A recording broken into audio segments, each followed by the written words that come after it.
खबरें जो आपको सीधे जोड़ती हैं हमसे, जिनका आपकी जिंदगी पर होता है सीधा असर। खबरों की वही तस्वीर,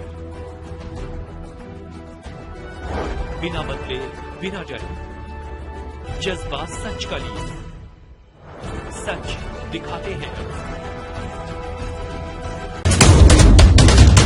नमस्कार, आप देख रहे हैं बेबाक न्यूज, एक आवाज सच की ओर। खबरों का रुख कर लेते हैं। पीबीओ पूर्व सैनिक वेलफेयर एसोसिएशन की शाखा पचवा दून द्वारा अपना तृतीय स्थापना दिवस बड़े ही धूमधाम के साथ मनाया गया। इस अवसर पर बतौर मुख्य अतिथि के रूप में पहुंचे उत्तराखंड के सैनिक कल्याण मंत्री गणेश जोशी ने धामी सरकार की उपलब्धियां गिनाते हुए कहा कि पूर्व सैनिकों का यह संगठन समाज में एक प्रहरी के रूप में काम कर रहा है, जो काबिले तारीफ है। उन्होंने कहा, धामी की सरकार लगातार सैनिकों के कल्याण के लिए काम कर रही है। कारगिल दिवस के अवसर पर सरकार ने सैनिकों के लिए पुरस्कार राशि को बढ़ाकर 50 लाख कर दिया। सैनिक कल्याण मंत्री ने देश की रक्षा करते हुए पिछले महीने शहीद हुए 9 सैनिकों को याद करते हुए कहा, देश की रक्षा करते हुए जो सैनिक शहीद हुए हैं, उनके परिवार के एक सदस्य को नौकरी देने का काम धामी की सरकार करेगी। कार्यक्रम के दौरान विकासनगर से विधायक मुन्ना सिंह चौहान सहित पीबीओआर के राष्ट्रीय अध्यक्ष शमशेर बिष्ट, उत्तराखंड के सैकड़ों पूर्व सैनिकों के साथ साथ क्षेत्र के गणमान्य लोग शामिल रहे।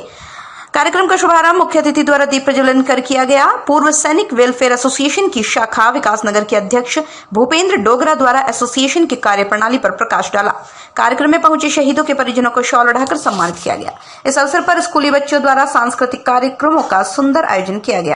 सर, मैं तो यही कहूँगा कि हमारी मांगे सारी हो। बाकी आप सबको, पूरे पचवा दून के पूर्व सैनिकों को मेरी तरफ से, मेरी टीम की तरफ से हार्दिक शुभकामनाएं, और ये उम्मीद करता हूँ कि आगे भी हम ऐसे कार्यक्रम करते रहें और आप सब लोगों का, मीडिया बंधुओं का भी सहयोग बना रहे। तो मैं जानना चाहेंगे, आज आपका वार्षिक सम्मेलन है, इसको लेकर कैसे देख रहे हैं आप? और आज यहाँ पर जो है सैनिक मंत्री है, तो क्या कहा उन लोगों ने? सर, माहौल बहुत खुशी का है। आज हमारा तृतीय वार्षिक उत्सव है। आज संगठन को 3 वर्ष हो गए हैं और आज हमारे मुख्य अतिथि जो थे माननीय गणेश जोशी जी थे, सैनिक कल्याण मंत्री उत्तराखंड सरकार, और हम लोगों ने 5 सूत्रीय उनको एक मांग पत्र दिया है, जिसके अंदर केंद्रीय विद्यालय की मांग हमारी प्रथम है। इसके अलावा पूर्व सैनिकों के लिए एक मुख्यमंत्री में जो है विंडो की डिमांड की है कि पूर्व सैनिक जो है अपनी बात को सीधा मुख्यमंत्री तक पहुंचा सके। आपने केंद्रीय विद्यालय की मांग रखी है।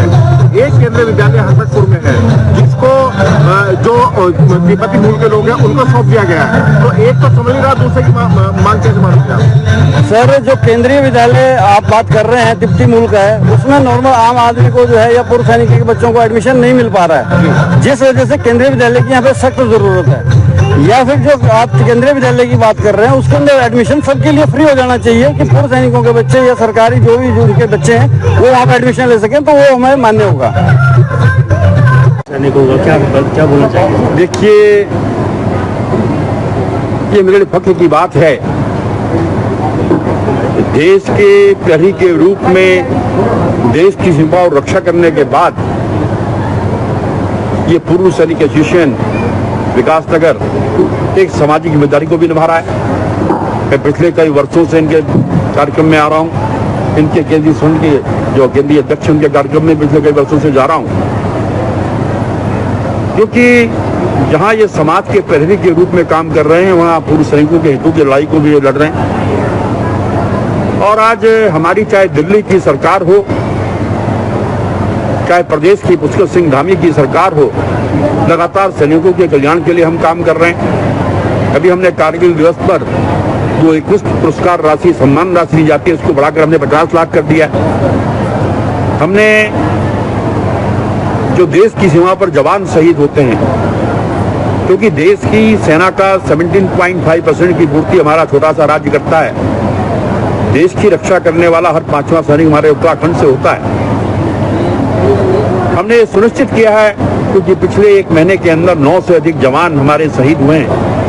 हमने कहा कि देश की सीमा पर रक्षा करते जो जवान शहीद होगा, चाहे सेना का हो चाहे पैरामिलिट्री फोर्स का, उसको नौकरी देने का काम धामी सरकार करेगी। अभी तक 27 लोगों को हम नौकरी दे चुके हैं। हमने गारंटी अवार्डीज की पुरस्कार राशि को कई गुना बढ़ा दिया है। हमने रिक्रूट बच्चों की पुरस्कार राशि को कई गुना बढ़ा दिया है।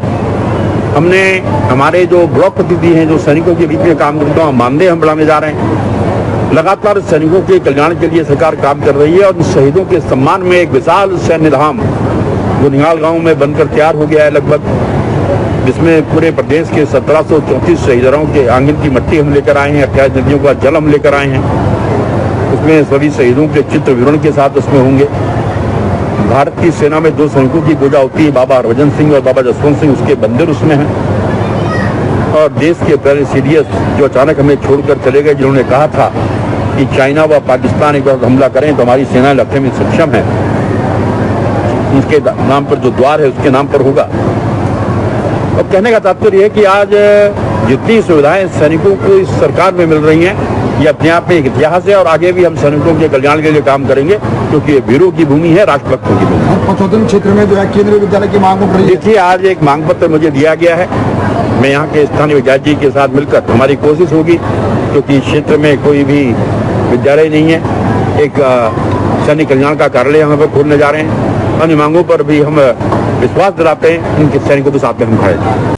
तो फिलहाल की छोटी बड़ी खबरों में बस इतना ही। बाकी की तमाम खबरों से जुड़े रहने के लिए देखते रहिए बेबाक न्यूज।